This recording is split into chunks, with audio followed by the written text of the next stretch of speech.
media, and all our special guests.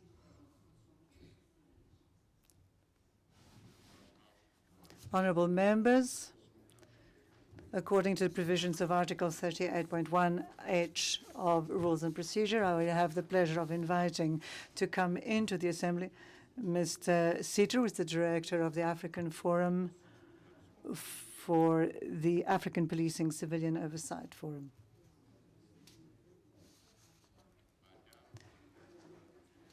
Madame Yvonne Leopoldina Akwa, Judge and Coordinator of the National Committee on Family Law from Cameroon.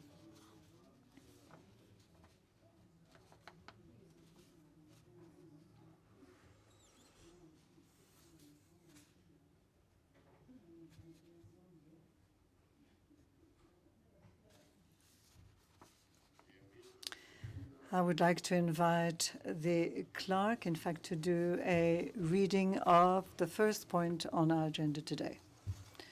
Mr. Clerk, you have the floor.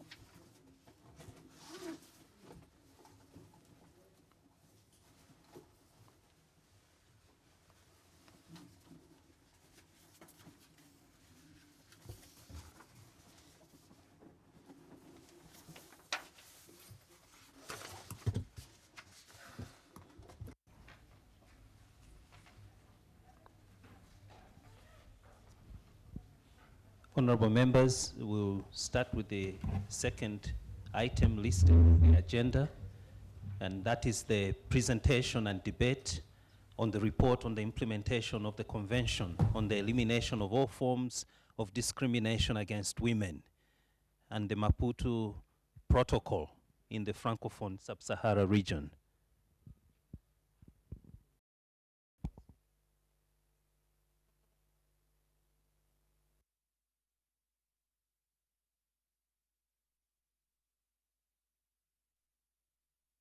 Identify continuing barriers to the implementation of these protocols and which in fact induce the perceptible and certain limitations.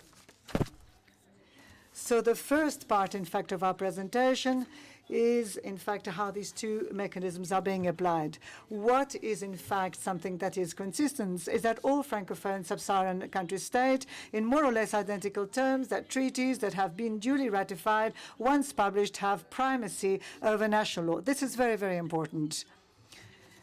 These states have often decided that the international conventions, which in fact are ratified and published, normally have in fact have primacy in fact over national laws. This is very important. The second point. The second point is that one has to take account the simplified mechanisms which have been put into place, and that they need to, in fact, find their own place into the national legal systems and the efforts that those states make to ensure that they are effectively implemented. What does this mean? It means that these countries of French-speaking Africa, have, in fact, these instruments are there, but we need to make absolutely sure that these are integrated into the national legal systems, because we do see that there are, in fact, two types of, in fact, how these national norms are, in fact, accepted in different countries. The mechanisms for simplifying integration of conventions. Here we are talking where, in the majority, we have the two types of ways that these conventions are received, in fact, in our legal systems. What does incorporation mean? It means that not only does the convention need to be ratified and published, but in fact it needs to be fully implemented. So states, in fact, have to make a choice between two methods. So we've got a dual method, and we've got provisions in the Code of Law, which is unequal in terms of women in the case of polygamy. The constitutional judge said that, in fact, he recognized that there were inequalities in terms of women. The 143 rule, which allowed men to be polygamous, whereas women could only be monogamous. He noted, in fact, that that this should of course be consistent. Women had the right to be polyandrous, so he saw that there was an inequality, and where equality needed to be instituted in conformity with the laws of the Constitution of Benin. The constitutional judge opted, in fact, for monogamy as legally recognized in Benin, and we now have in our code of family only monogamous marriage is recognized.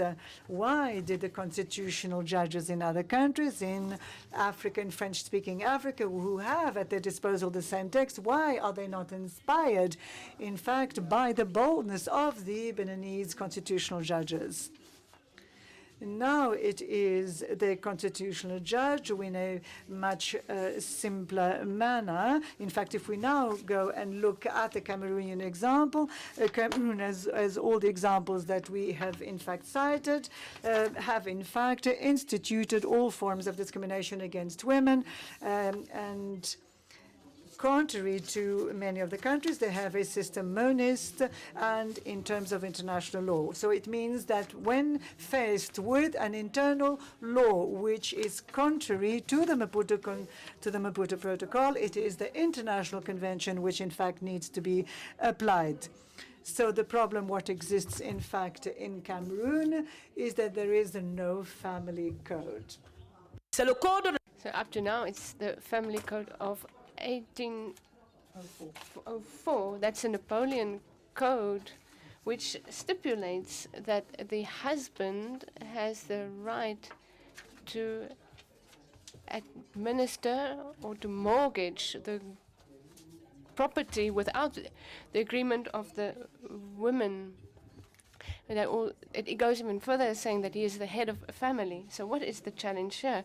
The challenge is Article 16 of the Convention on all discrimination elimination of discrimination against women, stipulating that, and I invite all the members of Parliament to remember this article, which changed everything. The spouses have the same rights from the beginning to the end of the marriage. That is written in the Convention on the Elimination of All Forms of Discrimination Against Women. The right to enjoy, to sell, to mortgage all the property of the couple. What that means, one spouse cannot mortgage or sell good or property without the agreement of the other. So what was the situation in Cameroon? When the couple gets married, the civil register arrives at a 50-50 parity. Then there are non-judicial mechanisms. I'll go very quickly. Some states have set up specific instruments for the protection of women. We have the National Committee for the Practice Against Harmful Practice in Mali. We have the promulgation of in Cape Verde, establishing legal centers known as law centers to promote access to justice and law for women. There's also policies and programs that have been established in many sub-Saharan African countries, Francophone countries, and many of these countries have specific ministries in charge of promoting women affairs. There are Mali, the Ministry of Women, Children and Family Affairs; Cameroon, the Ministry of Women and Family Affairs; in Cote d'Ivoire, there's the Ministry of Women, the Family and Protection of Children; in Burkina Faso, the Ministry of Women, National Solidarity and Family. And some countries have developed a national gender policy, such as Cameroon. That's for a period of 9 years, 2011-2020. Cape Verde adopted a national program on gender equality for the period 2005-2009, 2009-2011. Other programs have been implemented for better application of provisions of the two instruments in various fields of women's human rights, granting education scholarship to girls, to compensate for cases where certain parents in difficulty prefer sending boys to school, fight against female genital mutilation, enhancing women's participation in management of public affairs. In 2012, in South Africa, we have the Minister, Mapisa Nqakula, as Minister of Defense. In Cape Verde, there's a Minister of Justice, Labor and Electoral Processes, Amini Lilies. Senegal, Minister Pampasi, Civil Service. In Chad, we have Civil Aviation and Meteorology, Minister Ahmad, Cote d'Ivoire, Minister Kaba, Minister of Planning, Minister in Mali, Minister Job, Minister of Infrastructure, Transport. As for non-state actors, we have civil society organizations and development partners. Civil society organizations, now what role do they play? In most countries covered by the study, governments facilitated the establishment of civil society organizations. Some of them formed coalitions whose main objective is to contribute to the implementation of these instruments. They carry out advocacy activities, capacity building for their members or partners, awareness raising, report in case of serious violations of fundamental rights of its target population, as well as prepare alternative reports. Technical and financial partners are very well known by us. These are UN agencies, international NGOs, diplomatic missions, all helping to prepare or draft laws and implement program projects and activities. Our notaries, these, well, you get married before them. They tell the husband that he is the head of the household. Well, that's no longer the case. Our countries have ratified the Convention on Elimination of All Forms of Discrimination of Women. In its Article 16, it states that both the man and the wife have the same rights. That means that no one can dominate over the other.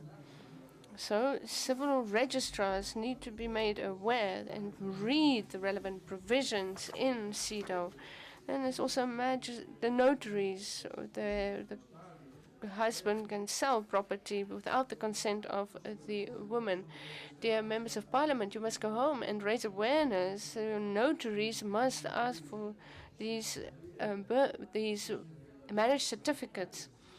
They must be able to determine whether the property can be sold or not. And then finally, there are magistrates and lawyers. If the magistrates, like those in Cameroon, don't have the tools, don't have the instruments, they don't understand how these instruments should take precedence. And if lawyers are not aware, they will always say that the husband has the right to sell property as he's the head of household. So we need a general education strategy to change mentalities. Education must be compulsory for all girls. We must better make the CEDAW and Maputo Protocol know. We must raise awareness about human rights and the rights of women in school curricula. Then we need a specific strategy for different judicial actors. These are for all doctors and magistrates and notaries that I've mentioned. We should review immediately discriminatory national texts and bring them in line with CEDAW and the Maputo Protocol.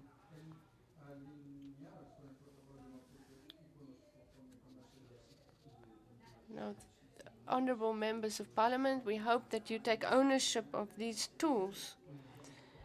This must be popularized among all social actors up to the executive, and I thank you for your attention. Merci.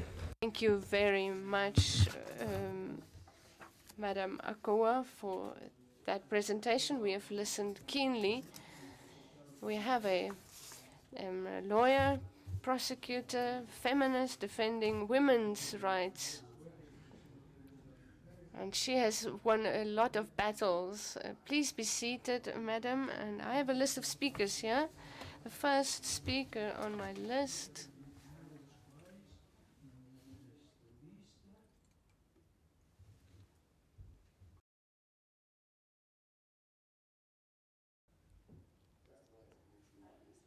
is Honorable Lucia dos Passos from Cape Verde. Lucia, you have the floor.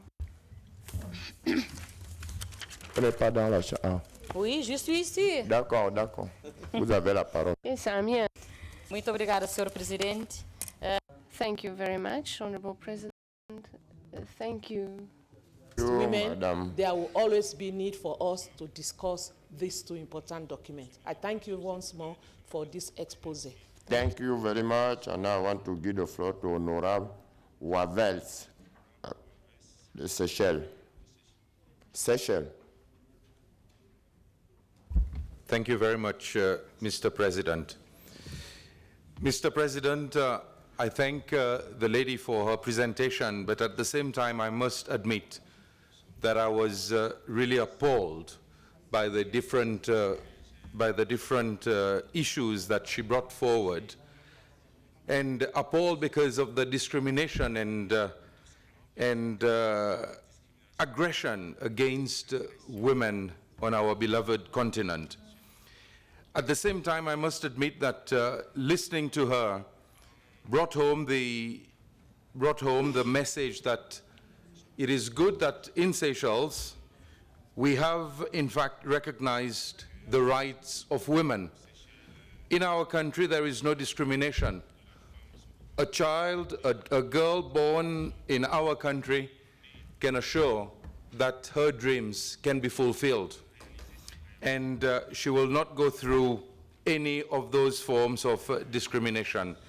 In fact, our Constitution itself, in Article 30, reads as follows: the state recognizes the unique status and natural maternal functions of women in society, and undertakes as a result to take appropriate measures to ensure that a working mother is afforded special protection, etc. And along those same lines, Mr. President, our country is even trying to move forward in the sense that concubinage, an issue which was brought up in the presentation, is now being tackled. Women who have lived in a concubinage relationship upon the death of the husband, the partner, will no longer be subject to the ill treatment many of us are aware of, that the property that she may have acquired together with the partner will be equally shared. I mean, it will be hers. So I will push and I will say, let us all fight so that women on our continent are given due recognition. Thank you very much. Thank you very much. And now I want to give the floor to Honorable Tandy Memela from South Africa.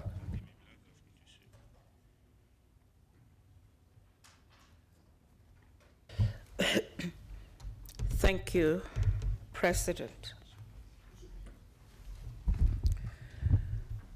It is rather shocking that there are still countries that undermine a woman. Without a woman in any family, there's no home. Seated here, we had a blessing of being born. And it's our mothers who have been putting the fires burning. Shame to the countries that still undermine a woman. It's even worse because I feel very bitter when it goes down to because if you don't respect a woman, then it means the girl child is in danger. And I'm asking every woman in this house, I'm not being segregative, but the fathers can follow the cue. Stand up and fight for your rights. Stand up and put an end to the injustices. And when people think they can actually mutilate, do whatever pleases them in the name of a man, oh, those are the lucky ones, because one day they'll come across some of us who will say, legal fraternity, if you're not doing your work, you must be charged as well. You can't allow a human being to be a toy. Very much, Honorable Ma'am. And now I'll give the floor to Honorable Sidia Jata from Gambia. Thank you, Marathon Race. Thank you very much, Madam Presenter, for the competence and effectiveness with which you have the economy and finance, and another minister for public works. And they are at this level. The presenter raised the issue of sorora. These are common practices in our country in spite of the sensitization campaigns by the civil society. As AIDS is ravaging the areas, we have a high number of deaths among men. And here I would like to underscore the need to extend these agreements, and we should focus on the training of judges. The aim is to make them internalize these agreements and to say that they have primacy over the domestic legislation. Thank you. I give the floor to Honorable Alfredo Berner from Angola. You have the floor. Alfredo. Thank you very much, Mr. President. I want to join my voice to those who spoke before me to congratulate Mrs. No, the lady who made this presentation.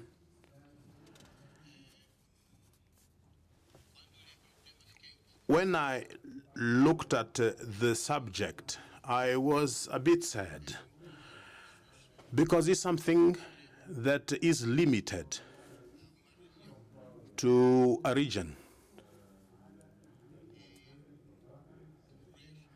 So the rest of the continent is not covered, but I believe that the subject is comprehensive enough, and we can all say something about it.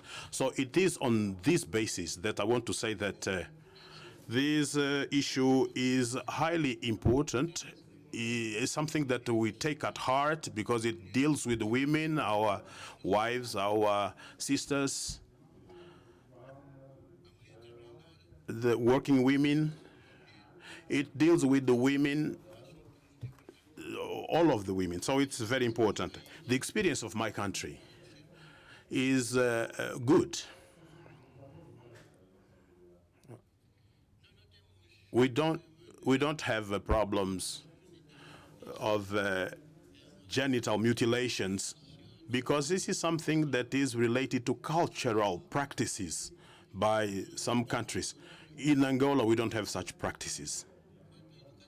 Now, regarding education, in Angola, our law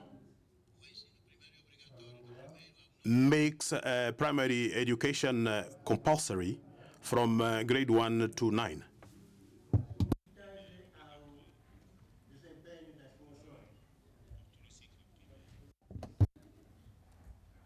Thank you very much. And now I want to give the floor to Bashir Al-Batani from Sudan.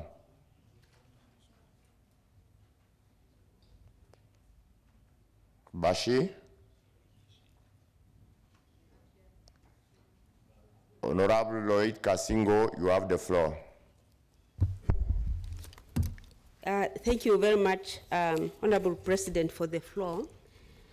I have to thank very much Justice Yvonne for your well-prepared paper in which you share your experience in this topic as a judge. Very rare we can hear the judge expressing and coming to address this type of gathering.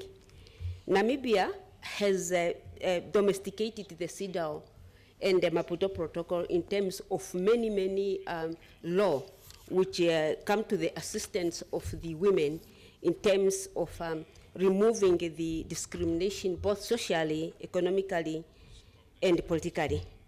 I should think, like many other countries, the problem with us is the implementation, and also the problem with us as a society, the norm. For example, when it comes to the domestic violence, we have got a law, but daily, monthly, in particular with the young ones, we hear young women who are being killed. We call it the so-called patient killing. I would like to say, although the law are there, it's up to us really to go back to educate our sons to say when a girl say no, it's no. Justice Yvonne, because you were talking so fluently in French, what I could hear is that Benin, you mentioned Benin is one of the examples. I just want you to repeat once more, how do the judiciary influence this type of law CEDAW instead of interpretation of the judiciary? I just want you to repeat to that so that I can. Thank you very much. I want to give the floor to Honorable Alaoju Koto from Togo. Merci, Monsieur le. Thank you, Mr. President, for giving me the floor. I wish to thank Yvonne Akwa, my sister. She outlined a number of issues that are affecting African families. But in a couple living together for more than 50 years, when the husband dies, we say that the wife killed her husband. And she could be killed. And when the wife dies, we say that she, because she wanted to kill her husband. I don't know what the cause behind this. We need to consider this issue. Another question is that I understood from the presentation that women can give their bodies to anybody they want to, and the same applies to husbands. Is this well perceived in our African customs? In Africa, we talk about polygamy more than polyandry. Thank you, Mr. President. La parole à l'honorable Sekou Fantamadi du Mali. Merci. Thank you. Thank you, Mr. President. Like my predecessors, I would like to thank the lawyer for her excellent presentation. But allow me to say this to women. Let me say that genital mutilation you talked about, it's women who are responsible for this. In Mali, when a woman is born, her mother does everything, even if the husband does not agree, to take the baby to stay with the family for 15 days or 1 month, and she uses that opportunity to mutilate the newborn baby. I say to men, from now on, we are going to say to our baby boys not to get married to a mutilated girl.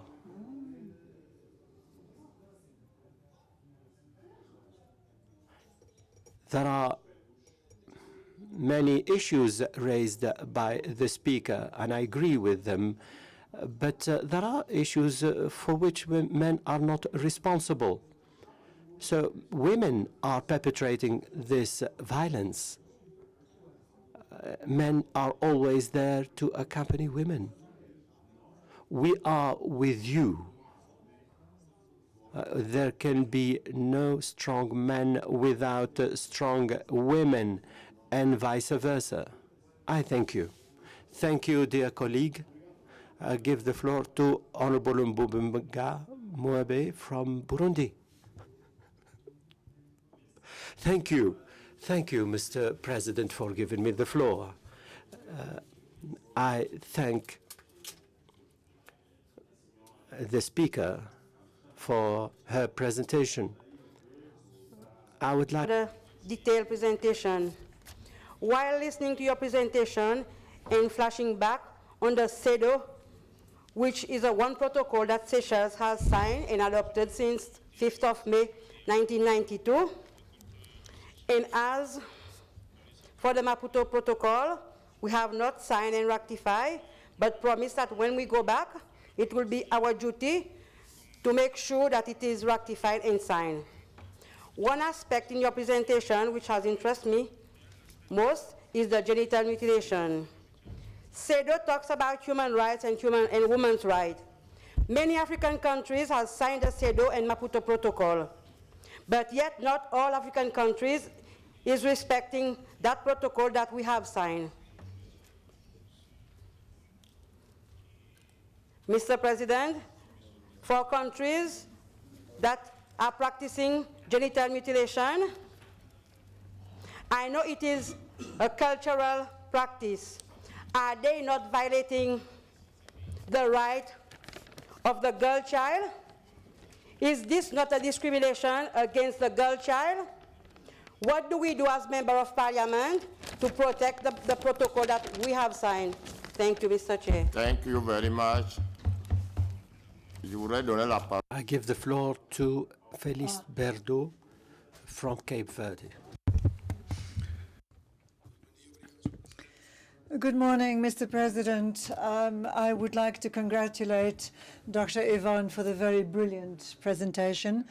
And I would also like to join my voice, in fact, to the experience. In fact, I would like to speak about the experience of Cape Verde. Cape Verde, in fact, has assumed with great responsibility the commitment to promote in fact, in all its consequences and latitudes, in fact, the idea of gender. So we already, it's a third national plan in terms of gender equality. We've got a Ministry, in fact, of the Family and Social Affairs. We've got the National Institute for Gender Equality.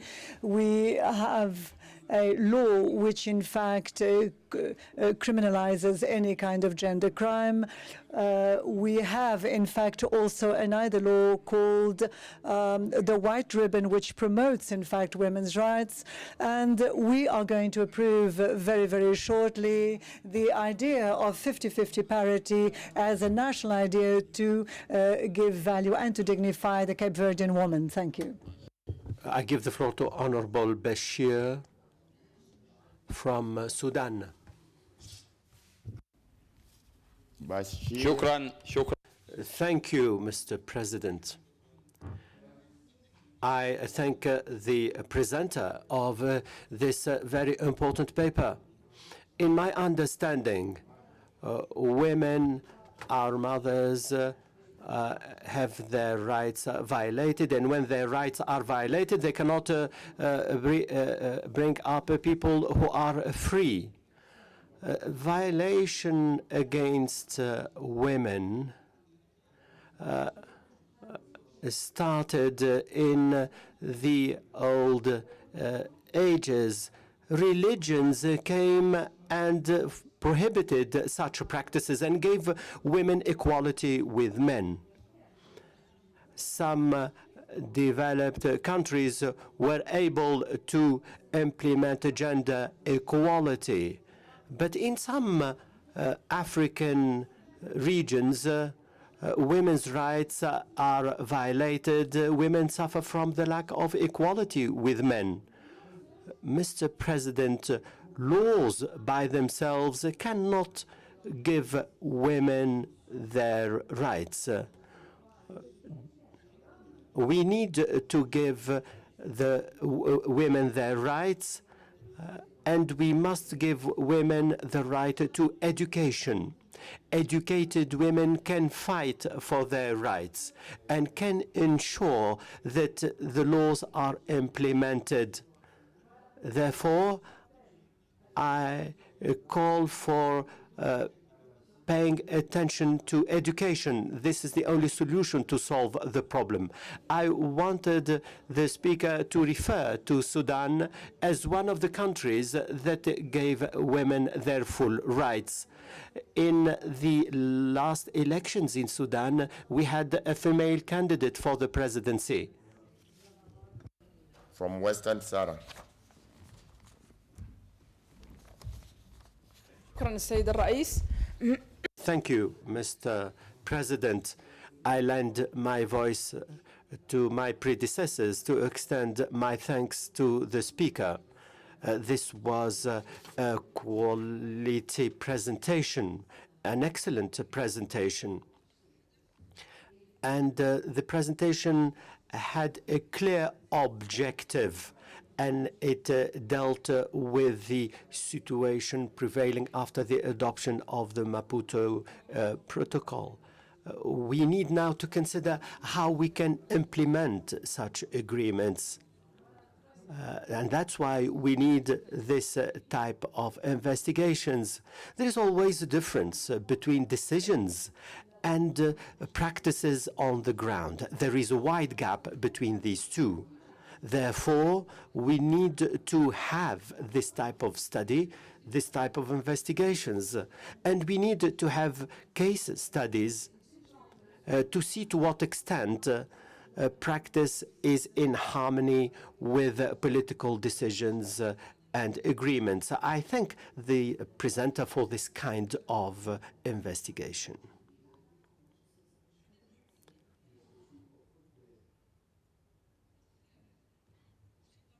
Allow me to say that this type of investigations is useful to us, not because we are men or because we are women. It is useful to us because we are elites responsible for promoting the rights of our citizens, for defending women, be they and our people, be they men or women. And this study was presented to us as parliamentarians, not as men or women. And we are all responsible for the practices. I give the floor. 1 minute, please. 1 minute. I would like to ask the Speaker to focus on the future, on the methodology, to consider political decisions, the legal decisions, and traditional practices within our societies as a result of existing cultures or customs. And we would like to obtain statistics on this issue. Statistics on how the legislation and the political programs are implemented. We also need to have statistics on the practices resulting from cultural differences. And here we can identify parameters. Marie-Claire Monti, you have the floor. Thank you, Mr. Chairman. A very, very brilliant presentation. I really would like to congratulate the presenter. Mr. President, our colleagues and I from Mauritius, we've spoken enough about women's statute in Mauritius and women's emancipation. However, what I would like to say to you is to say that all our legal provisions were taken up in 2016 against the violence. But it seems as if this legal provision is in fact not diminishing the rate of violence in Mauritius. It is the mentality that needs to change. Mr. President, in this fight which we are fighting on our continent, women alone and laws alone unfortunately cannot change everything. As long as men do not in fact change the perspective of women, that the heart doesn't change, that their contribution is not towards the emancipation of women, so that to recognize the place of women, so that the freedoms of women are recognized and respected, unfortunately things will not go very far. We are now aware that it is women, in fact, who have a primordial place. Unfortunately, a drop of rain cannot change the ocean. So it is a change in mentality for a better vision for women. In the heart of men, they need to consolidate the fight that we fight for women. So, gentlemen here present, without you, we cannot exist. So please do react to change women's place in your countries, to help us change laws. And please do give this most precious creature crafted by God her rightful place. Thank you. Thank you very much. And the Maputo protocols, though on the Maputo protocol, it had reservations on 2 articles. Mr. President, we have talked about this CEDAW, Maputo, and the other protocols concerning discrimination against women. and here I want to say gender. One colleague notes that whenever we talk about gender-based violence, we address ourselves to the women. But now currently the studies have shown that even men are victims. Most of the men here are keeping quiet, but they know that they are not also doing well. They are being battered. They are keeping quiet.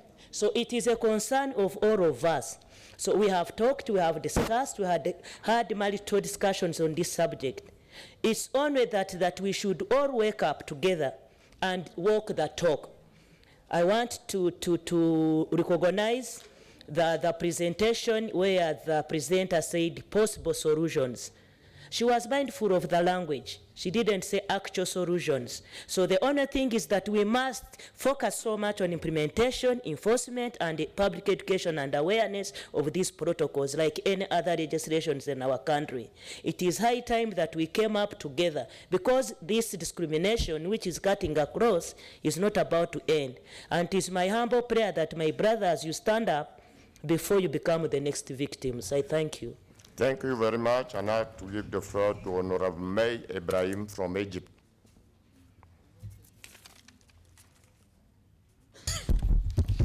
شكرا سيادة الرئيس. Thank you very much, Mr. President. Today, I should, in fact, speak of the Egyptian experience for the empowerment of women. In 2017, this was the year that was declared as the year of the Egyptian women. There are many, many projects. There are many draft laws as well, which in fact have already become laws, or there are in fact projects for the empowerment of women, and for example, in their political and social life. Today, we have 90 Egyptian women who are in the Egyptian parliament, which is a number never hitherto seen. The Egyptian government also has a number of women ministers who have been designated. So we have the National Council of Women as well, which 3 days ago, in fact, was involved, in fact, in changes in the Arabic language to recognize the feminization, in fact, the language itself, and also to recognize the position of women. Also, in terms of women judges, we've got, in fact, captains of vessels. So we speak about violence against women, and we should all work against violence, all hand in hand, because this violence, in fact, will not be able to be stopped unless we are all together, particularly women. Men do need to stand together, even before women. Men need to be very sure that women are able to, in fact, assume their own responsibilities and can exercise their own rights, politically speaking and societally speaking, and they need to assume their own space. I do say that the Madam Judge should, in fact, have a look at what Egyptian law has done in the last few years in order to empower women and to do it in the most efficient way so that women can exercise all their rights. I would also like myself congratulate Madam Presenter. You have the floor, honorable member. Who's? You have the floor. Is you are right? Thank you very much, Mr. President. Allow me to. You have the yes. Allow me also to join the previous speakers for the good presentation and very educative one. Let me also probably say that, Comrade President or Mr. President, every country has a unique situation. And I think that is the basic. But the fight for the women's rights is almost just the same. Now, Comrade President, our countries, we must admit, are really doing a lot. But allow me to, I think I deliberately came in last, because I want to argue from a different angle. Vous n'êtes pas la dernière. Il y a encore des gens. We are not, in fact, last. There are still other people who would like to speak. Says, Comrade Presenter, that women ourselves are our own enemies. Why am I saying so? One, when cases are made is only women who goes back to court and withdraw. I don't know in other countries, in my country is taking place. Some of us defend men perpetrators, being our sons, being our brothers. That is another. Another one, I have been approached by rural women who were saying, comrade, you are joking. Even when we pray in the Bible, we say, our fathers who art in heaven, we don't say women who art in heaven. Can you look at that argument? That's a woman saying that. So that's a dangerous one. Another critical question, Mr. President, highly elected and appointed women, do we really fight the fight?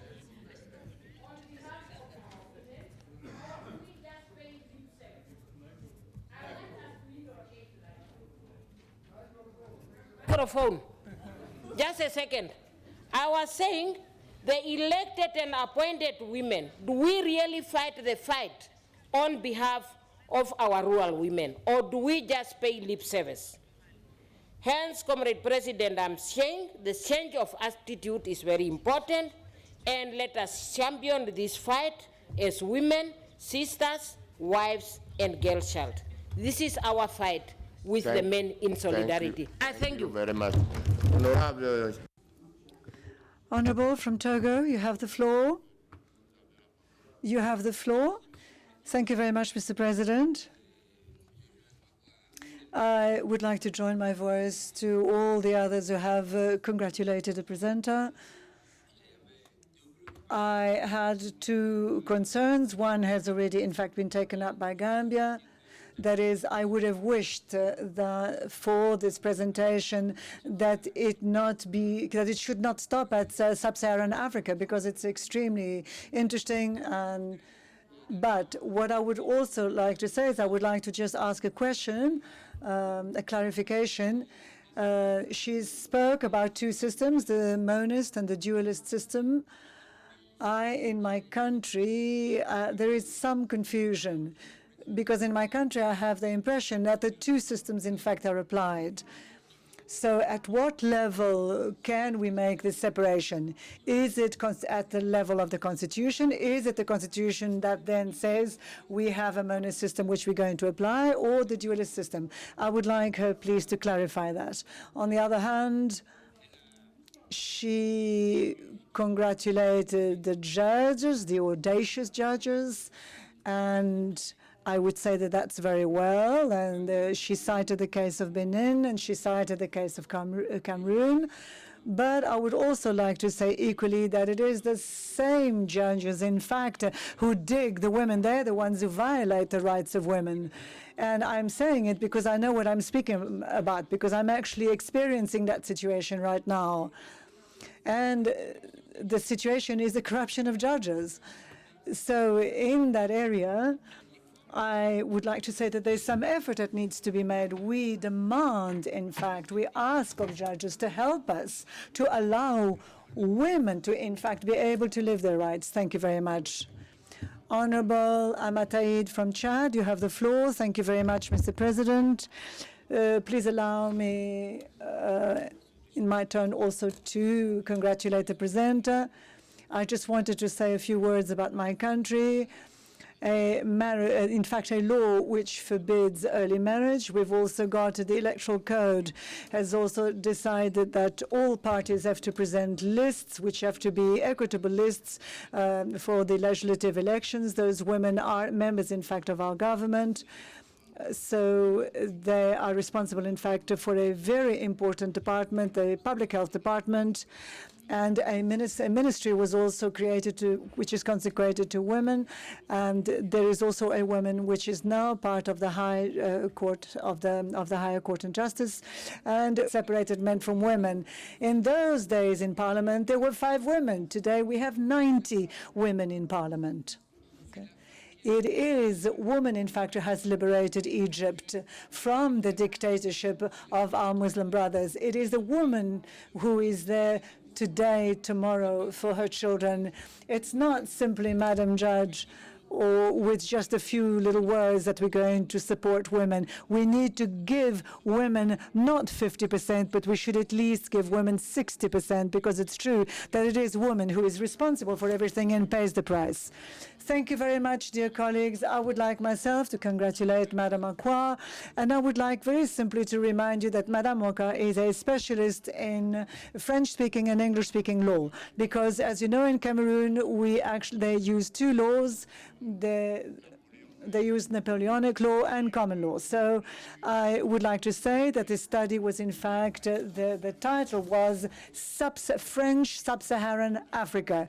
So it means that Mrs. Akwa did a study, and she noticed that English-speaking Africa, in fact, had made more progress than French-speaking Africa. Because if we have a look at our constitutions, we will see that all French-speaking countries have inherited Napoleonic law. But English-speaking countries have, in fact, inherited Anglo-Saxon law, the law of gentlemen, and that is why she did this research. This was to stigmatize, in fact, French-speaking law, French-speaking or from French-speaking African law. So if you, in fact, have a very good look, and if you look at the English-speaking system, or if you look at Africa generally speaking, the first woman president is where? Where is she? She is, in fact, the result of what system? Of an Anglo-Saxon system.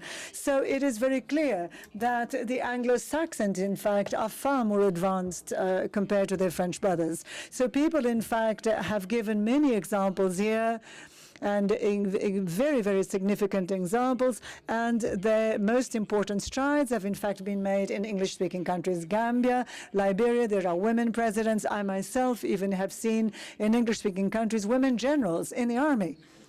But in the French-speaking Africa, I have never seen it.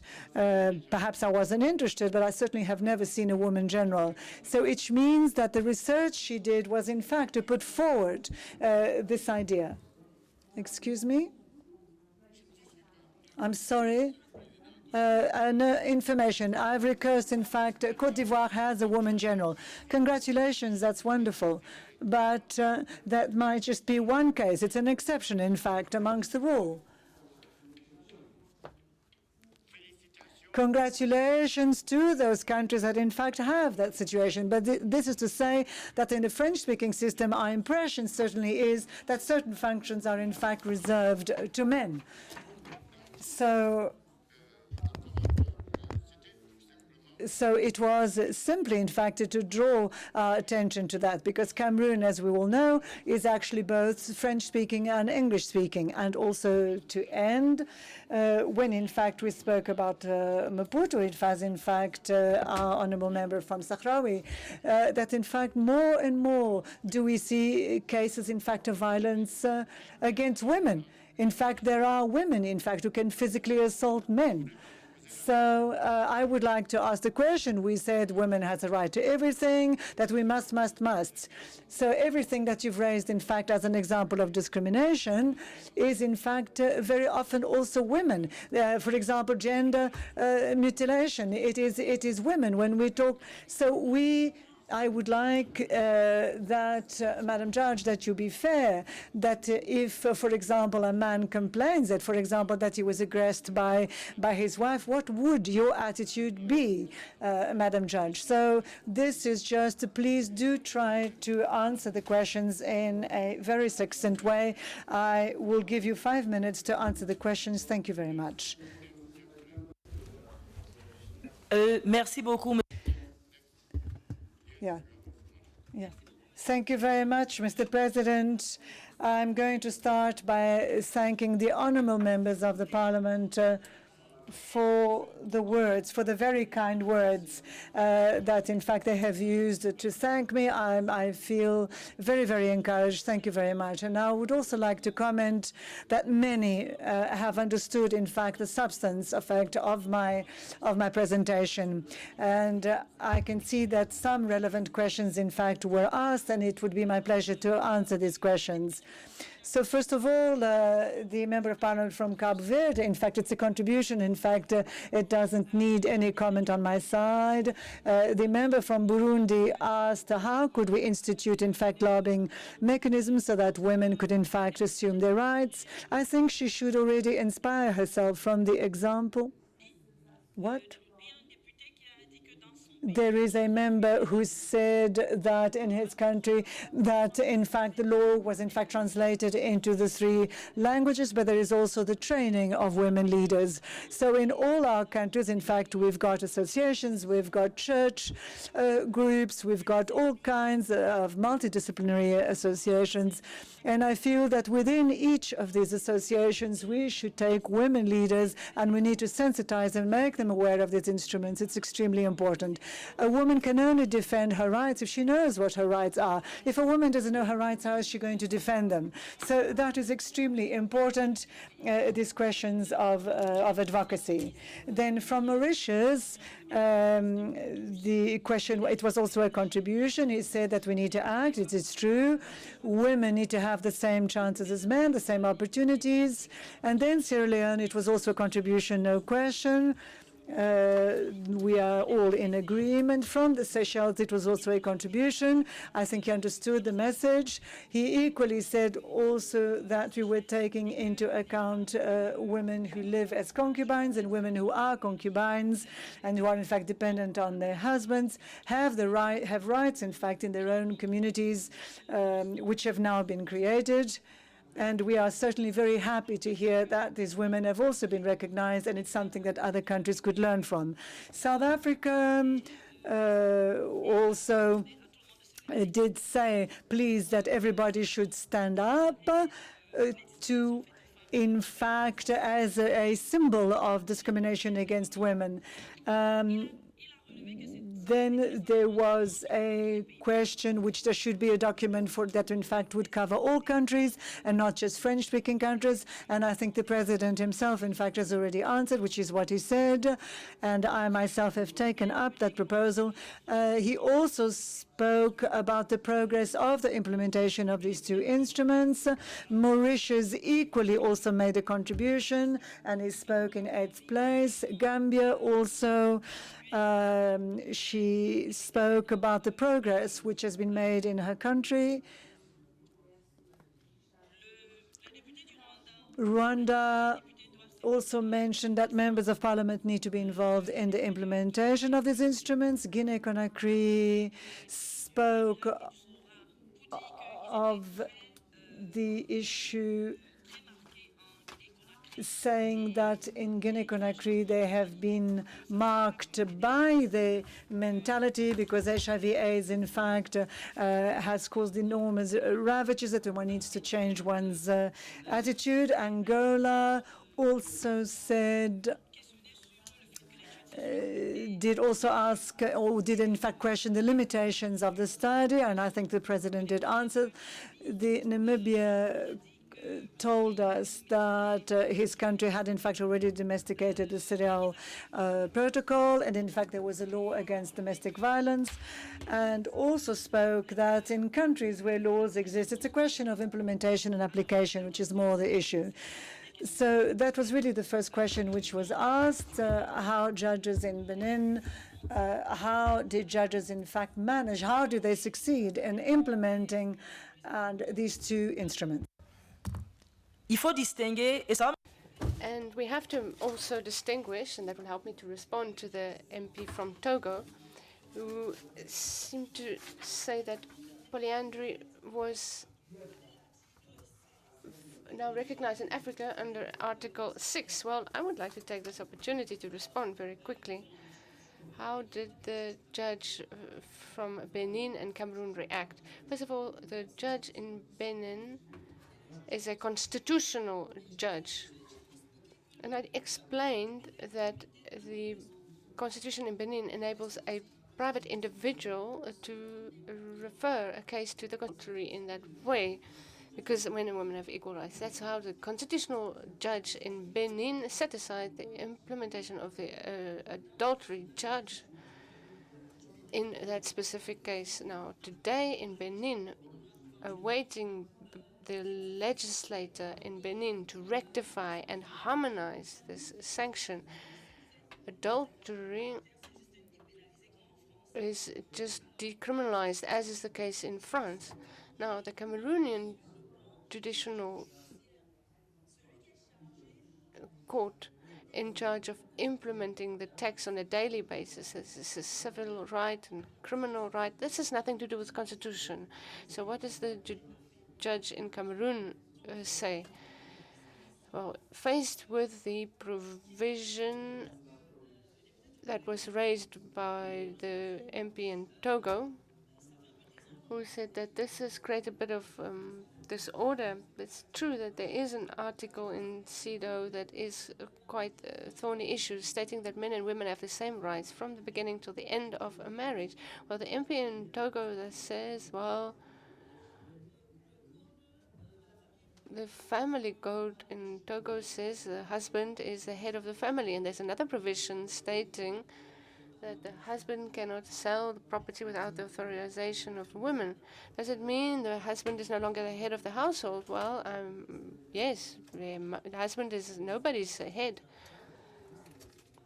So maybe it might be shocking if I put it like that, but Article 16 is very clear, and it's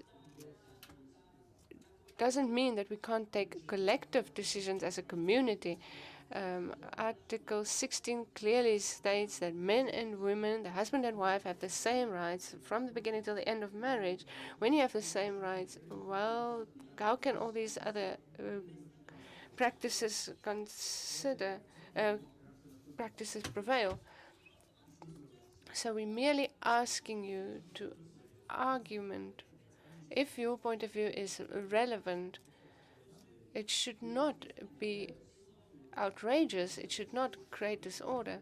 So the judge in Cameroon, like the MP from Togo probably, thought 3 counts. He was asked by women to declare that Article 16 of CEDAW had a higher normative value, as is provided by our constitution, or the constitution in French-speaking sub-Saharan African countries.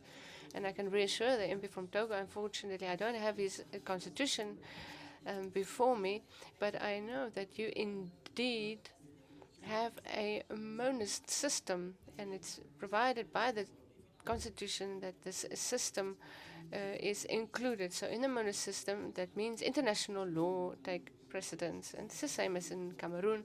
So your judges in your country can also very well implement a CEDAW.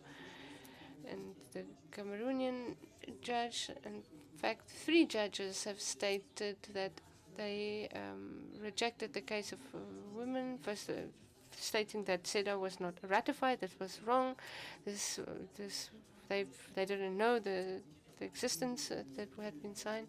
And the second said it had not been domesticated. They ignored how the legal system functions, meaning receiving in conventions in our country. In Article 16, there's also somebody who wasn't aware of that fact, and everyone said it was a civil code that is applicable. So we had 3 judges, in fact, who didn't know the international convention, or those who knew them didn't know, or refused to apply them because they didn't know how all of a sudden we can no longer have declare that the husband is head of the household.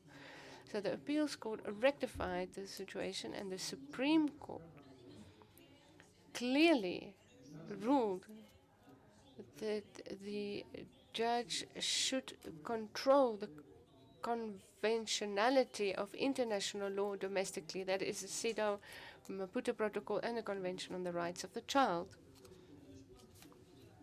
I hope that I have replied to the concern raised by the 2 MPs. In Mali, the MP says the women are the ones who carry out the FGM.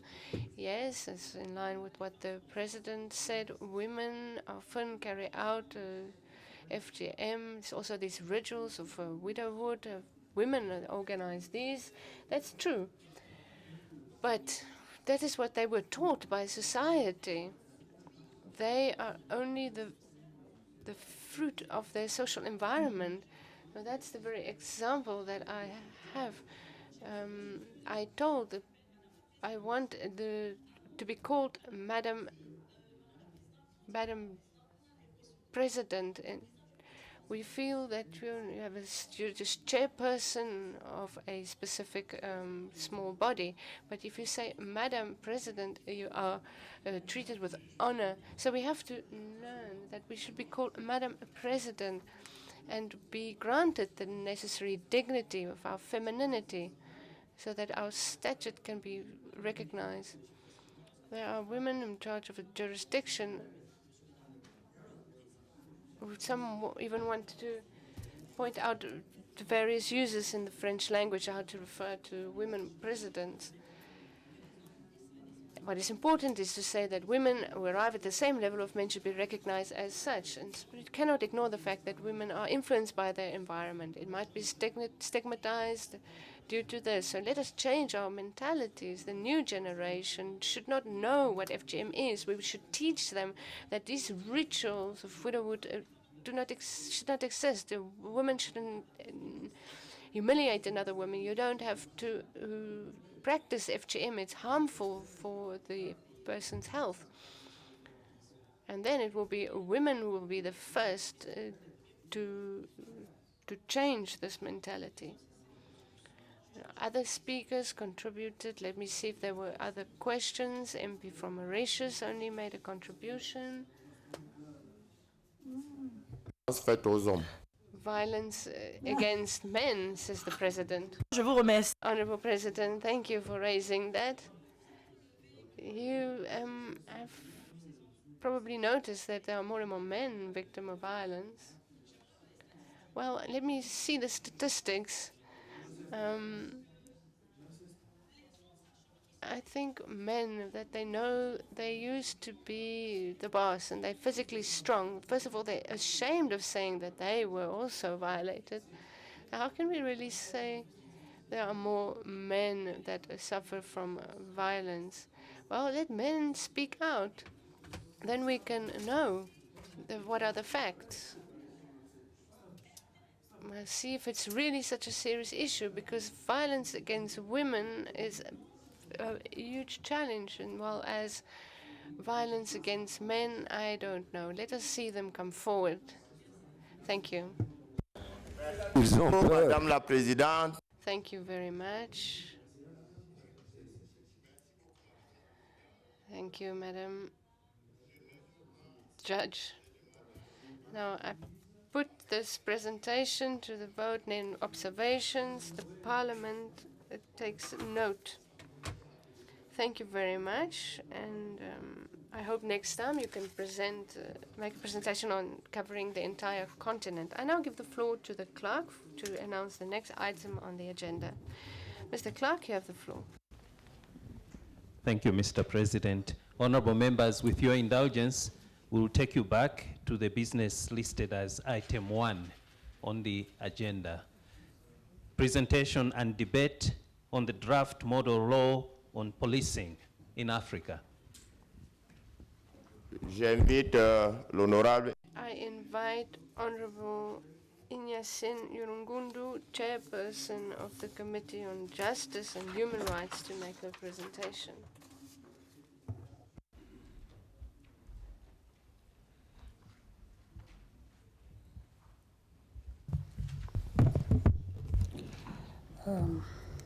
Monsieur le Président. Honorable President,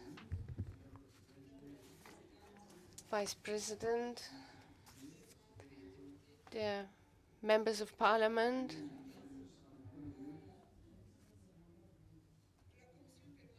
the Permanent Committee on Legal and on Justice and Human Rights prepared a draft model law on policing in view of promoting further build on the efforts made as part of the sectoral reform on a regional level by the regional economic communities, as well as on a national level by member states. It will also support national legislative reforms. The African model on policing will define organizational norms as well as behavioral norms for African law enforcement agents. The contribution of this resource for police is of the utmost importance for initiatives undertaken within member states in the African Union, where to promote democracy and human rights, where these rights are often threatened or even absent. The drafting process of a final model law must be adapted to the realities of policing on the continent, and we must take into account all the stakeholders in order to promote its implementation. It can be a participatory methodology, inclusive approach, taking into account the largest number of stakeholders in carrying out preparing draft texts, also stakeholders of the African Union, from the world of politics, justice, and civil society. Given this model law is based on the fundamental rights of the African Union for the reform of the security sector, the model law reflects normative framework announced in the strategic framework of the reform of the security sector, such as control, democratic transparency, rule of law, and human rights.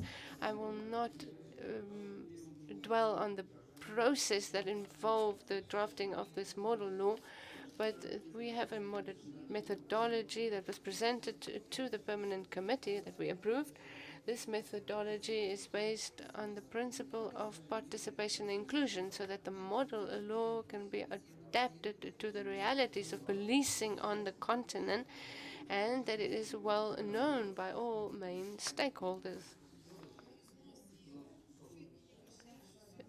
Research was carried out on the basis of the methodology. In terms of paragraph 1, APCOF prepared a draft research document identifying the potential of a model law on policing, which was presented to the Permanent Committee in its 2016 meeting.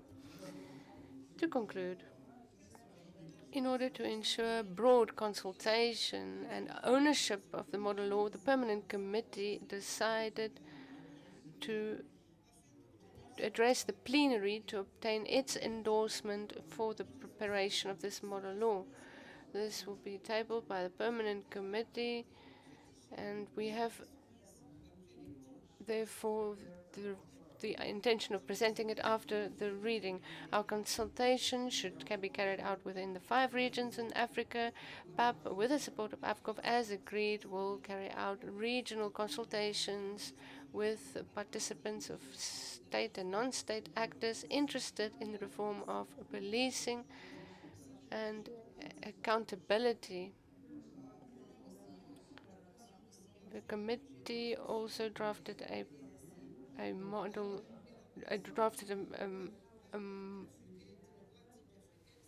called on the Pan-African Parliament to consider greater cooperation between police services in Africa, as this will be a normative contribution of significant value to enhance policing in Africa, and it will complement other efforts deployed by the African Union and the region in order to promote safety, security, democratic governance, and human rights.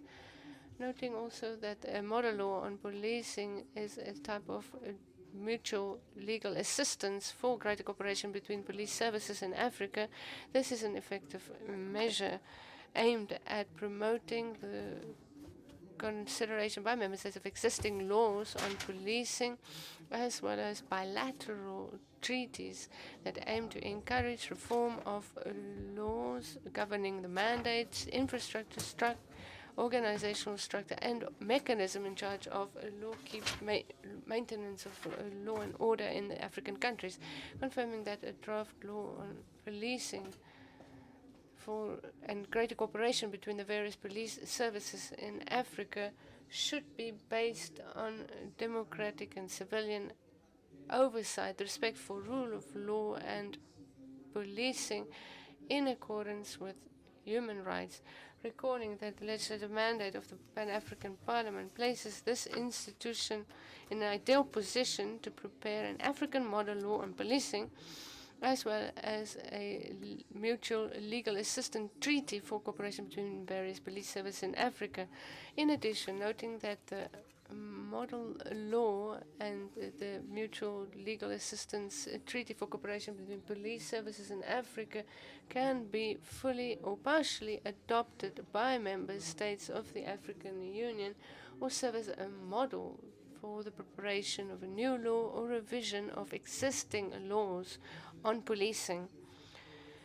Hereby authorizes the Permanent Committee on Justice and Human Rights, with the support of its partners, for the civilian oversight of police activities, prepared an African model law on policing, as well as a mutual legal assistance treaty for cooperation between police services in Africa, including through the necessary consultation processes on a continental and regional level, and submit for consideration by the plenary of the draft Model Police Act for cooperation between the various police services in Africa. I thank you.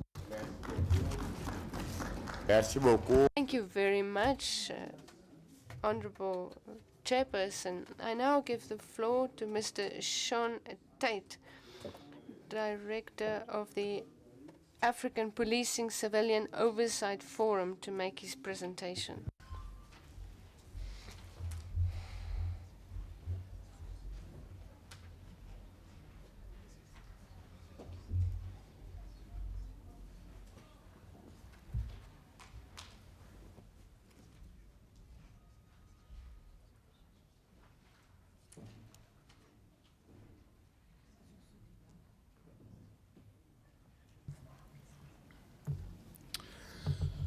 Honourable President, Honourable Vice Presidents, Honourable Members, it is a pleasure to be able to address the Assembly in cooperation with the Committee on Human Rights and Justice. As the Honourable Chairperson of the Committee has outlined, there has been considerable consultation and development of an initial draft of a model law for police in Africa. I won't speak to the process, but give some indication of the content of the proposed working document towards the development of a model law. As the Honourable Chairperson of the Committee mentioned, the genesis for the development of this document had in its thoughts the work that has been done by other organs of the African Union, and in particular the African Commission on Human and People's Rights, on criminal justice standard setting and the extent to which the Pan-African Parliament in its legislative mandate was able to strengthen and build on those developments.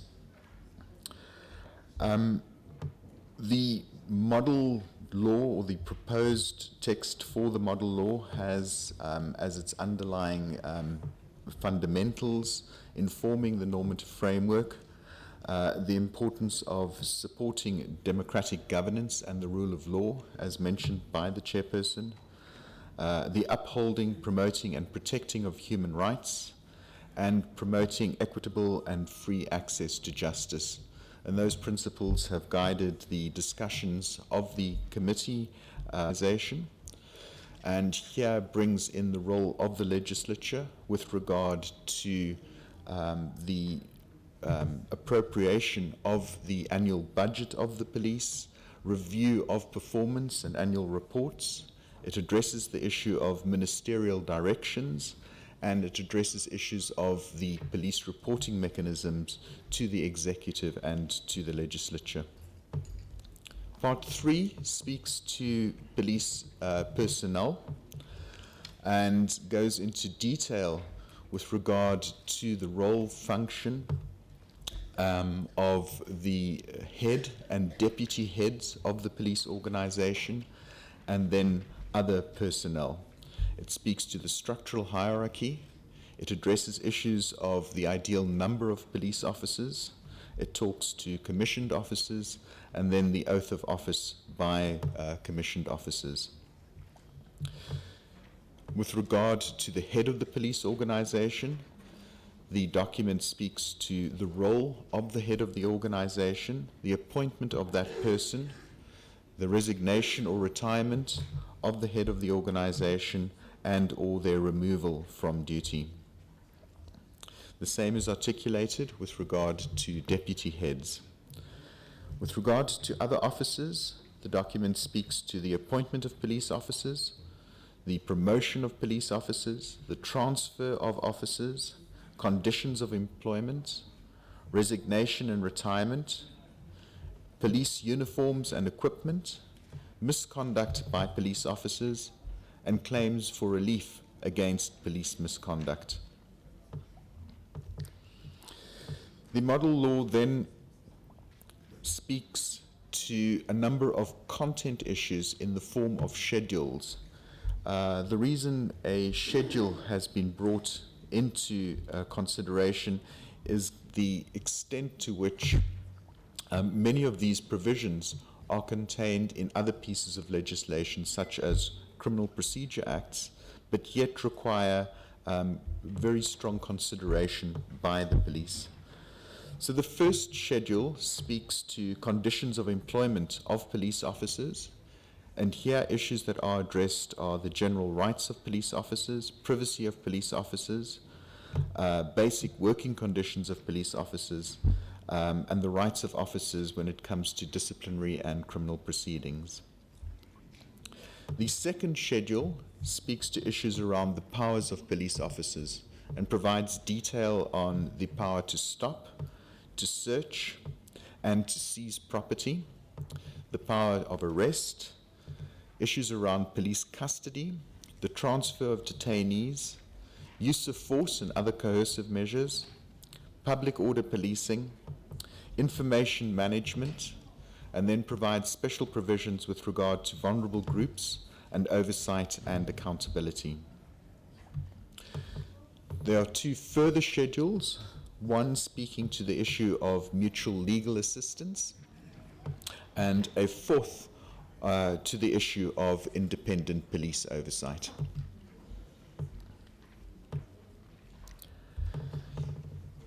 Mr. President, thank you very much. Merci beaucoup. Thank you very much. Dear colleagues, you have just followed the two presentations. The aim was to show you the methodology to develop a model law. The workshop led, if the workshop leads to a model law, the commission will, the committee will have to consider this, to talk about the methodology that leads to something. That from methodology we move to conclusions. To come to the plenary, the committee itself has to sit down, to think about it, and consider the form to present. The questions here are not posed. I think that the committee itself considered the model law adopted during the workshop. If you are going to ask questions, these questions will have to deal with the methodology presented. The first in my list is Honorable Matia Etienne Terese from Burundi. You have the floor, sir. Martin? The second is Honorable Alaji Esdarbo from the Gambia. Alaji.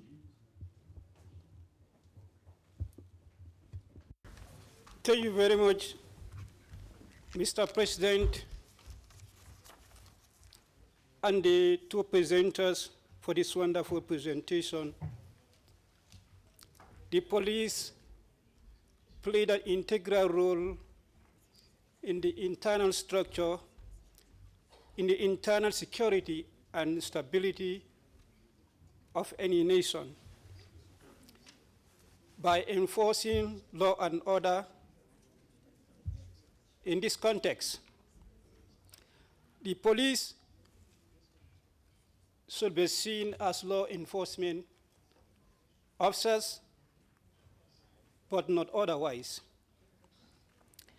In trying to realize that the police in any country must undergo a full-fledged training so that they acquire and comprehend what's supposed to be the rules and the general functions of police service as enshrined in this model law. This will go down to the very level where the police are selected, subjected to training, and then after completion, the police should be fully equipped and they should be given their sense of independence in trying to act what is expected of them. So this, in my country, there are instances where the police will be subjected to what they used to call executive. Thank you very much. Now I give the floor to Honorable Zalikatu Diallo from Guinea. Mr. President, I withdraw my application. Western Sahara. Thank you, Mr. President. I am a member of the committee, and I wanted to take the floor to say that this project required a great deal of work to reach this level of preparation. I would like to affirm the importance of this theme. The Committee on Justice and Human Rights is keen on promoting justice and human rights in our countries. This project is therefore very significant. It aims at implementing human rights and justice in our countries. It is important and it benefited from a great deal of our attention. I believe that we need to agree on it and we need to complete the consultations as indicated by our sister from the committee. Our aim is to finalize this project, and we appeal to the parliamentarians to agree on it. Thank you. Thank you. I give the floor to Mohamed Reza, Jim from Mauritius. Mr. President, the police has tremendous powers. They can stop you, they can search you, they can arrest you, they can detain you, they can seize your property. They have power to interfere with our basic human rights, our freedom from movement. And with powers come responsibilities, with powers comes accountability.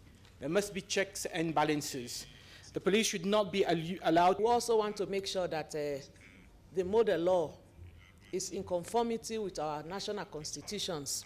Of course, our police are now being involved in increasingly in peacekeeping missions in Africa and also in other parts of the country. And therefore, I think, if we also try to involve them in this consultation, they will also help us, because in the peacekeeping missions, they are doing a lot of training as to what is international best practices for policing. So I think it is good, but let us make sure that not only at the regional level, let's also take it to our national state and subject them to consultation so that we bring back those results of the consultations in our discussion. I want to see the code of conduct as an appendix, because it's very important. But now it is not there. I don't know whether it was inadvertently left out. But the code of conduct is going to be very important. How are they to maintain peace and security, but also maintain Point of order, please. Yes? Thank you, Mr. President. If my understanding is correct, you indicated that this model law was produced by a workshop and was not submitted to the committee. I understand that the debate is now on the methodology. Now I can see that the discussion we're having is a kind of deliberation. Are we deliberating on this model law, or should we go in the direction you stated to discuss the methodology of this model law?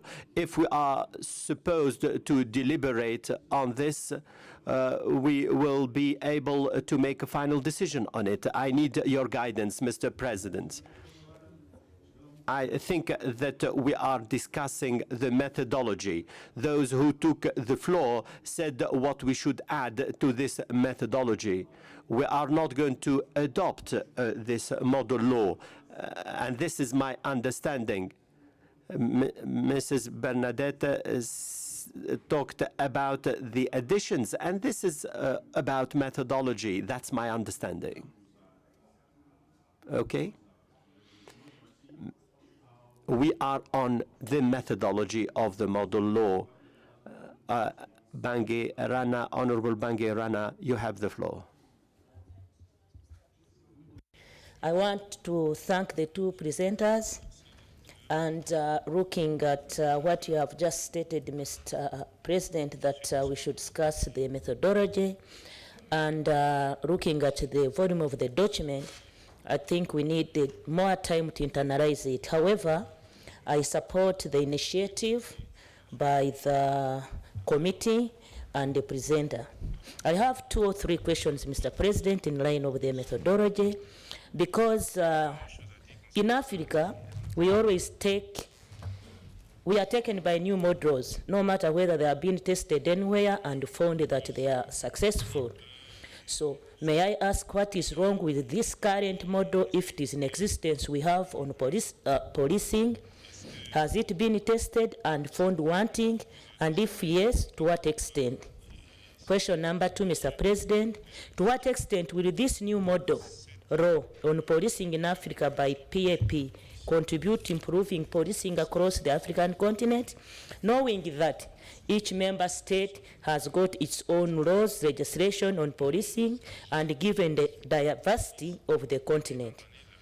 Mr. President, recognizing that many African states have taken steps to reform legislations, frameworks governing policing as part of their broader democratization and security sector, how far has African Union gone in establishing and operationalizing security sector reforms, police framework to promote harmonization and consistency in reform across the continent in line with the African Charter? Finally, Mr. President, I would have liked to see in the presentation the promotion of good governance and rule of law. Merci beaucoup. Thank you very much. Dear colleagues, we need to ensure that we are dealing with methodology.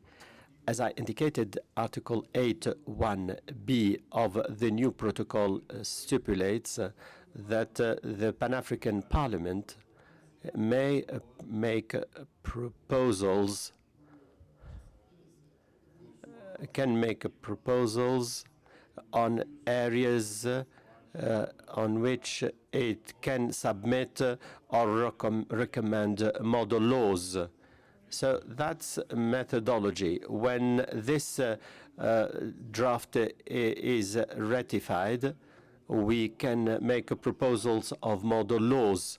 the proposal will go to the Assembly of Heads of State. If the Assembly of Heads of State accepts this, we will be requested to prepare the model law, the draft model law, which will go back again to the Heads of State, and it will be, once adopted by the Assembly of Heads of State, it will go to our various national parliaments for ratification to become a continental law. Hence, the need to consider the methodology in developing model laws. I give the floor to Honorable Saloum Sassé from Guinea-Conakry. Thank you, Mr. President.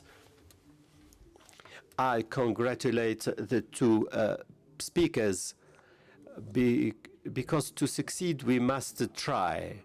We know that the police is important for maintaining law and order, but when the police are not well trained, are not well guided, it's like a bullet when it leaves the gun. Devastation can take place. So we have to consider all the concepts, and we need to give time for these concepts to mature before we go into implementation, as you rightly indicated. We know that when the police are not well trained and instead of serving public interest may act in a misguided manner for specific interests for various reasons. So we need to avoid those things. Africa is made up of different countries with different legislation. Would it be easy to harmonize such legislation on the police or a code of conduct for policing the whole continent? The systems are so different, but with goodwill, I think we will be able to make it. I therefore encourage the initiative and I support it. I thank you. Thank you, dear colleague. I give the floor to Honorable Gabriel Belmith from Liberia. You have the floor, sir. Gabriel, vous avez la parole. Gabriel, you have the floor. I pass. El Sayed Ali Hamed from Egypt. Shukran. Thank you, Mr. President.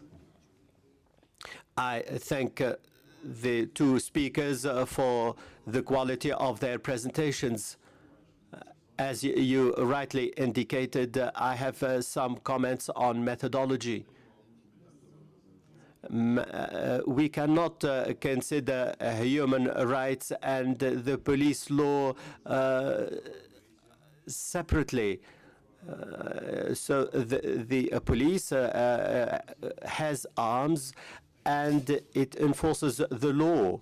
Now, what are the guarantees that we can put in place to ensure that the police observe the human rights? We are dealing with violence against women, against men, against the civil society. Therefore, the law on the police should be linked to training on human rights. And this has to be clear. We cannot consider human rights and policing separately. The two go hand in hand. You indicated, you referred, Mr. President, to the difference between the the legal instruments, the international instruments we have, such as the African Charter on Human Rights and other legal instruments, UN instruments. Here we should have considered the way we have been implementing these agreements, the way we have been respecting human rights and democracy. These instruments also show that the police should play a role in prevention, and it must respect the individual freedoms of our citizens. Thank you. Thank you. Honorable Wavel Rakalamana from Seychelles. Thank you very much, Mr. President. Mr. President, I welcome the idea of a model police act, a lot has been said about the role of the police. But I must say, when I picked the document and started going through it, I felt that there needs to be a change of mindset as far as the police is concerned. When, for example, on page 5, on the role of the police, and the first thing that is mentioned as the role of the police is to detect, investigate, and bring before a court of law any person reasonably suspected of committing a crime. I don't think this is the main work of the police. And in fact, when I look at the five points, I would rather say the police is there, first of all, to serve the community, thus maintaining our rights under the Constitution. Secondly, to uphold the law. Thirdly, to promote the rights of all persons. And then, when things go wrong, this is when the police steps in and has the duty to arrest and to bring bring before a court of law somebody who's broken the law. So I think we need to change the mindset, because this is part of the problem that we are facing in our different countries, where the concept of the police is you have a guy with a huge belt, he's got a gun maybe by his side, and he's there to come and bully people. He's there with extra powers. I think we need to change that in order to bring back the role of serving the community, and from there ensuring that there is peace and stability. Thank you very much, Mr. Chair. Thank you very much. And now I give the floor to Honorable Fernando Van Dumen from Angola. Muito obrigado, Sr. Presidente. Sr. Presidente, Thank you very much, Mr. President. I actually asked to speak about this issue because, first of all, I would like to congratulate the authors of this draft model law. It's very important for us to have ideas about this question. However, I do have some considerations I would like to raise here. First of all, that at least in accordance with my own experience, I'm not a legislator, I'm a teacher. A law, whether it's a model law or not, it needs to have two distinct parts. It needs to have a preamble, and then it needs to have a provision. I do not see the difference between the preamble and the provision, although the first expression of the law perhaps might be a response to this. Secondly, there is an expression which appears in page 3, at least in the Portuguese version, and it's in the English version as well, and in the French version, which doesn't correspond. And it is for that reason that I normally, in fact, do ask for the documents in all three languages. If we look at the middle of page 3, in Portuguese, we have the definition of a minister. And it says that that means the ministerial position held by a member of parliament with responsibility for the police service. That is certainly not what happens in my country, nor is that, nor does a minister have to be a member of parliament. In fact, quite the opposite. On the other hand, also, we mustn't forget the rule in law, which is very important. Minimus praetor non cura, which means that legislators must not, in fact, deal with small issues. Thank you very much. Dalmini from Swaziland. Thank you, Mr. President. I just want to indicate that I am a member of the committee, the Justice Committee, and I do support everything the chairperson has said with Director of APCOF, Mr. Sean.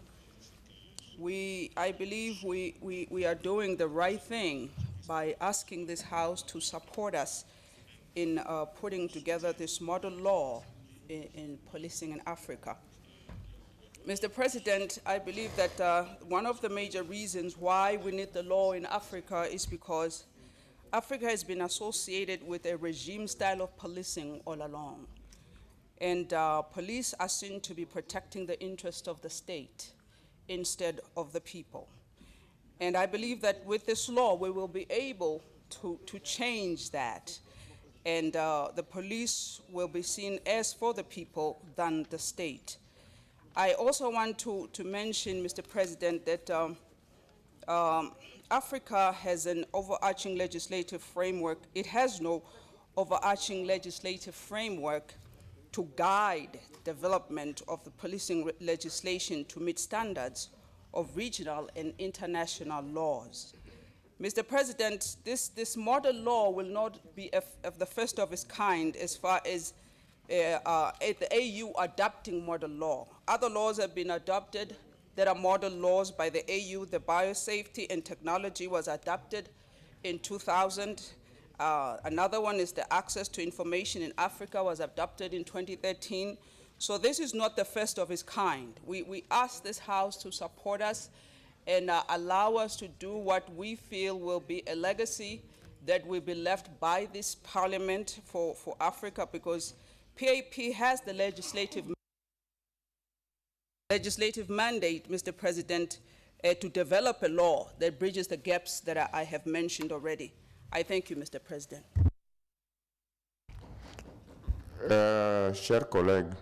Dear colleagues, I believe that we need to have a seminar for all our parliamentarians to consider the model law. In view of what our colleague said, the laws here have not been prepared by the parliamentarians. They were actually prepared by the legal council. And we have been requested now to develop model laws. Our colleague from Mauritius and Cape Verde talked about the need to consider our different national legislation with the aim of producing something continental. And that's why the methodology is good. The Charter on Democracy and the protocol were not produced by our Parliament. That's why the new revised protocol gives us prerogatives to develop model laws, and in this way we'll be able to get familiarized with this methodology. The study carried out so far should be enriched by the various interventions, and it can be reviewed and submitted to the Assembly of Heads of State if we become a legislative body. But I say that our Parliament will become a legislative body as indicated in the protocol. This training should not be focused on one particular committee. It should consider all the other committees. We are going to legislate on different sectors. Today we are dealing with the police. Tomorrow maybe we'll address the environment. And we need training in these areas. I thank you. I don't know whether the two presenters have something to add. If you have replies, you can take the floor. Ignatian, d'abord. Ignatian first. Ignace. Reforms are needed. The second element is that whether we want it or not, and I think you said it yourself, Honorable President, that the only thing that would actually bring us to a harmonization of law, whether it be a model law on the police or on any other subject, it would be a ratification of the protocol. But I would like here to use the factor of time. So, 1 minute, please. So that the committee, in fact, folds its arms, I ask the committee to continue working so that we can, in fact, continue to make of this law, or to make of this law certainly ascribed to norms, to such a point where the Parliament will have legislative powers and at the same time that a committee will have evolved. Also, we need to think, of course, of the equivalence in methodology, because 51 pages, it's very, very difficult to do, of course, as quickly as I did. I read, for example, that the commissaire was in fact the general director. No, we need to be very, very clear in terms of the terminology. We need to know that public administration responsible, people who are responsible for public administration need to in fact also take part, because we need to harmonize the equivalent terminology, whether it be police, we need to know about the ranks in administration. We also need to see in the terminology itself, we need to be very careful of terminology when it speaks of law, and also we need to disassociate such terminology when it has to do with regulations, because what is a regulation and what is law, and to say that it is the same thing. I have spoken. That is it. Thank you very much. This is a motion. We have now closed the debate. No, dear colleagues, we have closed the debate. We cannot reopen the debate. There is a motion. Okay, we have a motion. Okay, you have the floor. But we can't reopen the debate. We've closed the debate. Please, let's respect our procedures. We have the floor.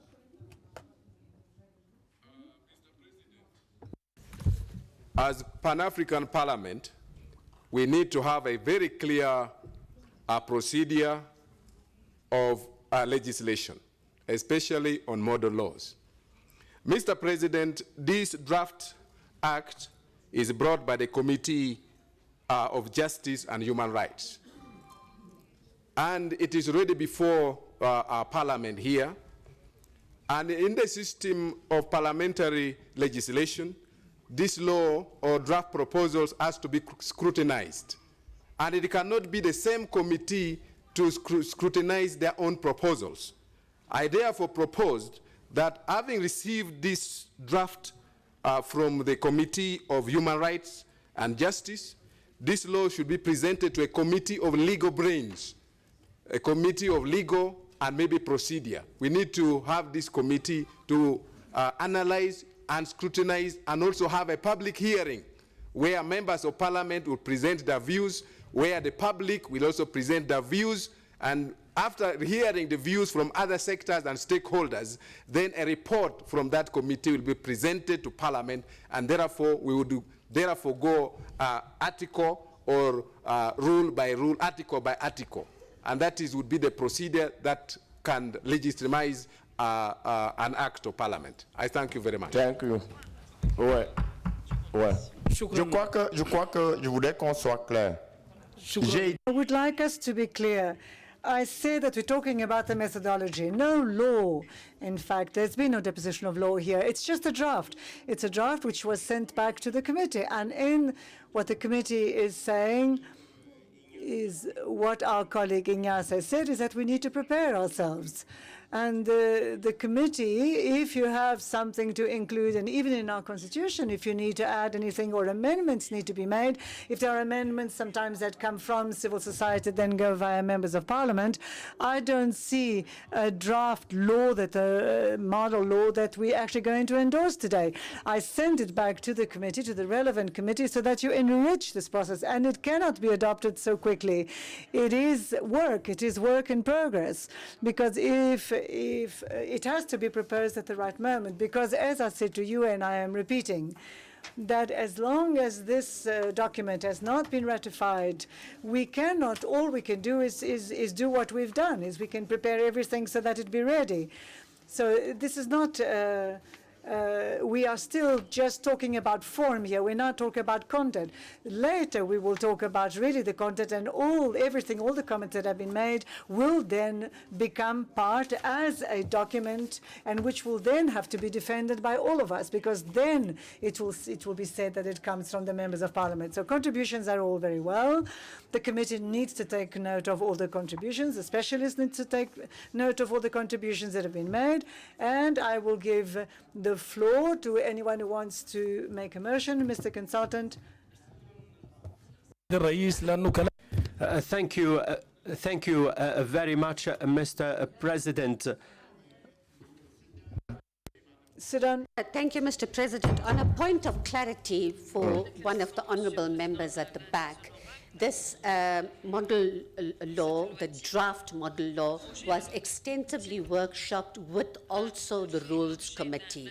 We sat with the Justice, so the point is that we did have participation. There was a lot of comment, and that still needs to be included and workshopped further, just for clarity. Madame, j'ai dit... But, Madam, that is why I say that everything that was done in the workshop, that's fine. It's been recognized. Now the plenary has added elements. So we're going to send it back again. But I think it's the committee itself that now needs to take into account all the elements that were given here to enrich the document. I think that is what we are talking about here. Mr. Consultant, you have the floor. Thank you, Mr. President. Your statement means that I don't have to make further comments. I simply wanted to talk about the methodology, but you took on board my concern. Thank you.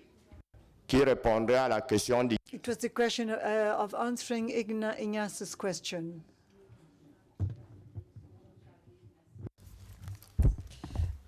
Merci beaucoup, Monsieur. Thank you very much, Mr. President. Would like to thank the plenary of all the contributions. In fact, we didn't come here to vote on this draft model. All we wanted was the opinion of the plenary so that we can continue.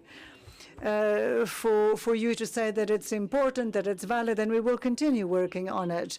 We certainly explained extremely well that this is a draft model police act from the committee. This is not the technicians, in fact, they've helped us elaborate. It's not APCOF, in fact, who is presenting here a final document. So it was a question to say that they helped us. Now we're going to continue the work. There will be consultations, regional consultations, North, South, Central, East, West, Africa. Then we will have a document which will, in fact, belong to everybody, and which will be a document that will change things. And in terms of everything that we heard here, all the information we heard here, we will include everything. So I think that was well understood. And that is why we were here today. So the document will be looked at in all its entirety, and we will wait for the new protocol. But whilst we're waiting, we need to continue. We need to do more work, because I think that very soon we will be a legislative parliament. Thank you. Honorable Kasingo. Honorable Kasingo, you wanted to present a motion? Agree to the proposal that consultation must continue. Why the consultation is continuing, I just want the chairperson or deputy to take note that depending on the legal system, once the policy is still a draft, you don't talk of draft model policy act. You say draft model policy bill. Replace the word act with bill. Otherwise, I agree with all the proposal. Thank you. But, Madam, say again. Ma'am, could you please repeat what you've just said? In terms of our legal system. Yes. If the remarks, Chamber has taken note. So, Mr. Clark, I would like to now give you the floor to introduce the third point on the agenda. Presentation and debate on the report of the joint workshop on combating gender-based violence through education, a parliamentary response towards achieving women's empowerment. Sur le rapport de l'atelier conjoint. So this is a report on the joint workshop. We're talking about violence against women. We're going to do it, the combating violence against women through education, a parliamentary response to achieving women empowerment.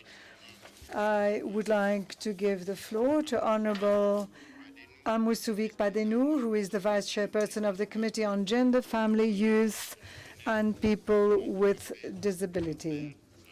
would you please make your presentation on all the recommendations?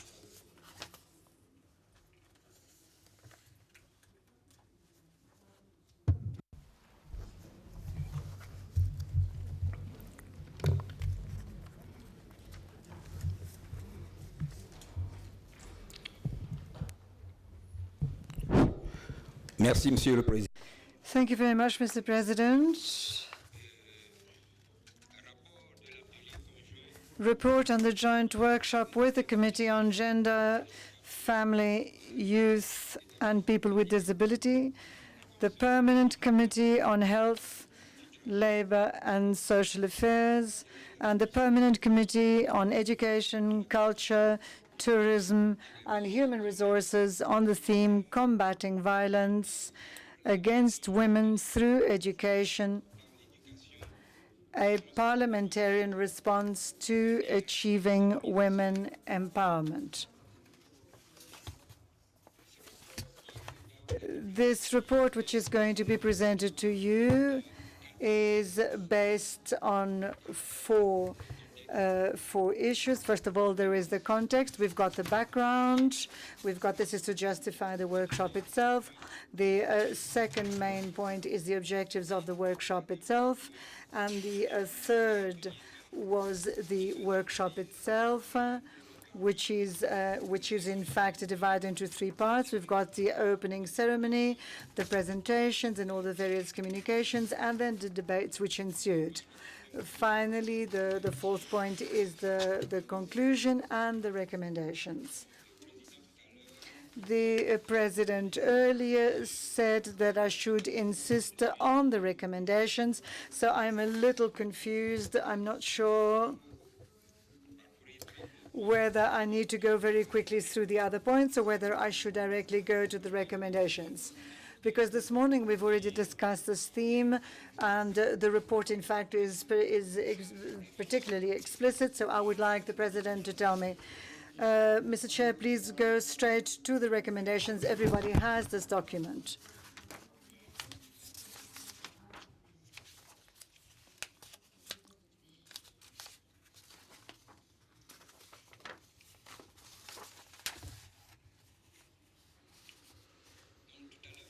So earlier on I said that the workshop, in fact, was the sum total of three committees, and that the three committees, in fact, at the end of the workshop, made recommendations.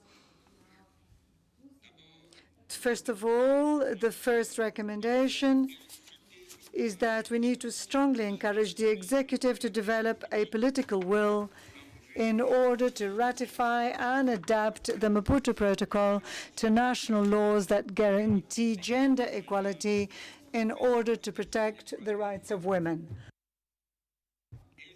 Render executional and implement legislations that deal with gender-related issues. Strengthen the judicial systems in order to punish those who commit crimes against women. The second recommendation was to adopt strategies such as the first strategy is to develop a scoreboard within the framework of building the capacity of parliamentarians on the institutions in a systematic manner for a better understanding and sensitization on gender issues. We need to associate men and strengthen collaboration at the level of the constituencies of parliamentarians with religious, political, and cultural leaders in combating violence against women. We need equally to support the initiatives of First Ladies in their fight for women empowerment. Then adopt sufficient budgets for the implementation of gender-related activities, because it is up to us. We are the ones who adopt the budgets, so we need to be very careful and make sure that we have, in fact, enough budget to be able to implement gender-related activities. And then the third strategy is to establish a monitoring mechanism to enable members of the Pan-African Parliament to evaluate the progress made and the challenges to be met in the implementation of the protocol and the African Union legal frameworks on gender equality. Thank you very much, Mr. President. Thank you very much, dear colleague. The two themes, in fact, could have been dealt with together, because when, in fact, you follow up, it's everything that we've debated here this morning. Thank you very much, Mr. Chair. Right. What I would like now is to ask our colleagues